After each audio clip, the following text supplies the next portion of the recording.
Wait ভাই, প্রত্যেকটা ছেলেরা এই ভিডিওটি এক নজর একটু দেখে যান, হুজুর এখানে কি বলছে। কখনো মেয়েদের ফাঁদে পড়বে না, এই বোকা ছেলে তোমাকে বলছে। মেয়ের সাথে গল্প করো না, দেখো তোবা করে উঠো, আস্তাগফিরুল্লাহ ওয়া তুবু ইলাইহি। জিন্দেগিতে আর মেয়ের সাথে কথা বলো না, মেয়ে তোমাকে ধ্বংস করবে, তোমার বাপকে ধ্বংস করবে, তোমার বংশকে ধ্বংস করবে, তোমার জাতিকে ধ্বংস করবে। রাসূল সাল্লাল্লাহু আলাইহি সাল্লাম বলছেন, সবচেয়ে মানুষের জন্য ভয়াবহ, সবচেয়ে মানুষের জন্য বিপজ্জনক বস্তু হলো নারী। আমি মুহাম্মদ সাল্লাল্লাহু আলাইহি সাল্লাম ছেড়ে যায়নি কোনো বস্তু যেটা পুরুষের জন্য বিপজ্জনক হতে পারে নারীদের চেয়ে। দেখো তুমি কিভাবে ভাষা উল্টে দিল হাতে হাতে। জীবনে কোনোদিন তার সাথে প্রেমের গল্প করো না, তুমি ধ্বংস হবে, তোমার বাপ ধ্বংস হবে, তোমার বংশ ধ্বংস হবে, তোমার বিদ্যা ধ্বংস হবে, তোমার জাতি ধ্বংস হবে। তুমি হিসাব করে চলিও, তুমি চিনতে পারোনি। মুহাম্মদ সাল্লাল্লাহু আলাইহি সাল্লাম নিজে বলছেন, আমার জীবনে আমি ছাড়িনি কোনো বস্তু যেটা পুরুষের জন্য বেশি ক্ষতিকারক, ধ্বংসাত্মক হতে পারে নারীর চেয়ে। মুহাম্মদ সাল্লাল্লাহু আলাইহি সাল্লাম বলেন, ইন্নান নিসা হাওয়াইলুশ শয়তান, নিশ্চয় হচ্ছে মহিলারা শয়তানের জাল। রাসূল সাল্লাল্লাহু আলাইহি সাল্লাম বলেন, শয়তানের ষড়যন্ত্র দুর্বল আর নারীদের ষড়যন্ত্র সবল। তিনি বলেন, ও নারী জাতি, আমি দেখিনি তোমাদের চেয়ে কাউকে বুদ্ধিমানের বুদ্ধিকে নষ্ট করতে পারো। ও নারী জাতি, তোমরা এমন জাতি যে বুদ্ধিমানের বুদ্ধিকে নষ্ট করতে পারো।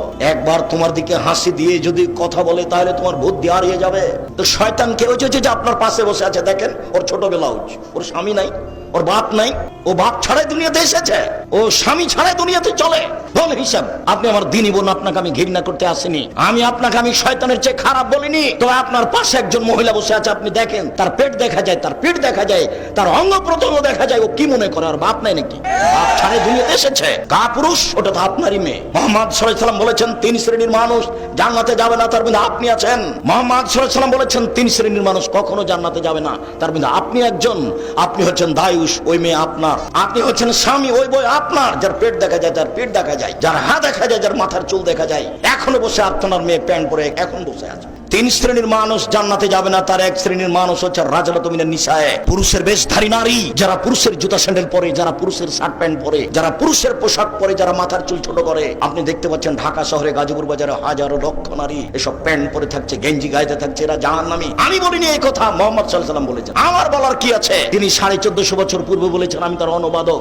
এখন আমি জানি হুজুরের কথাগুলো শুনে অনেক নারীরাই এখন অনেক ধরনের মন্তব্য এই কমেন্ট বক্সের মধ্যে করতে পারে, তবে একবার চিন্তা করে দেখেন হুজুর এখানে কি বলেছে। হুজুর সেই সকল নারীদেরকে বলেছে যারা অশ্লীলভাবে সোশ্যাল মিডিয়ার মধ্যে বা সমাজের মধ্যে ঘুরে বেড়ায়। সোশ্যাল মিডিয়ার মধ্যে ধরেন অযথায় একটা করে ছবি আপলোড করে যাচ্ছে। ভাই, আপনার ওইখানে ছবি আপলোড করার দরকার কি, যেখানে আপনার শরীরটা বিকৃত দেখা যাচ্ছে? ধরেন আমি এখানে বসে ভিডিও বানাই, এটা হচ্ছে আমার একটা কাজ, আমি প্রতিদিন এইভাবে কাজ করে যাচ্ছি, এখান থেকে কিছু পরিমাণ অর্থ আসলে সেটা দিয়ে মনে করেন আমি চলে ফিরে খাই। তবে আপনি একজন মেয়ে মানুষ, আপনি কেন ছবি আপলোড করছেন? খদ্দের জোগানের জন্য? হ্যাঁ, ওইটা যদি আপনার কাজ হয়ে থাকে তাহলে সেটা তো ব্যতিক্রম কথা। তবে যেই সকল নারীরা অশ্লীল কার্যকলাপ করে যাচ্ছে এবং নিজের শরীরটাকে অশ্লীলভাবে প্রেজেন্ট করছে, সেই সকল নারীদের বিপক্ষে এই হুজুরটা কথাগুলো বলেছে। এখন দেখেন, আমার আরো একটি কথা, হুজুর জানে কি না জানে না সেটা আমি জানি না, তবে এই সকল নারীদেরকে যদি সারাটা জীবনও আপনি বলতে থাকেন এরা শুধরাবে না, এরা শুধরানোর জন্য পয়দাই হয় নাই। যাদের পয়দাতেই সমস্যা, এদেরকে নিয়ে যতই নবী রাসূলের কথাই বলেন না কেন, কোনো লাভ হবে না ভাই। এরা মৃত্যুর আগ পর্যন্ত এদের শরীরটা দেখাই যাবে। আবার কিছু সংখ্যক জালেমের দল কমেন্ট বক্সের মধ্যে এসে কমেন্ট করে, কমেন্ট যোদ্ধা নামক সেই সকল মানুষগুলো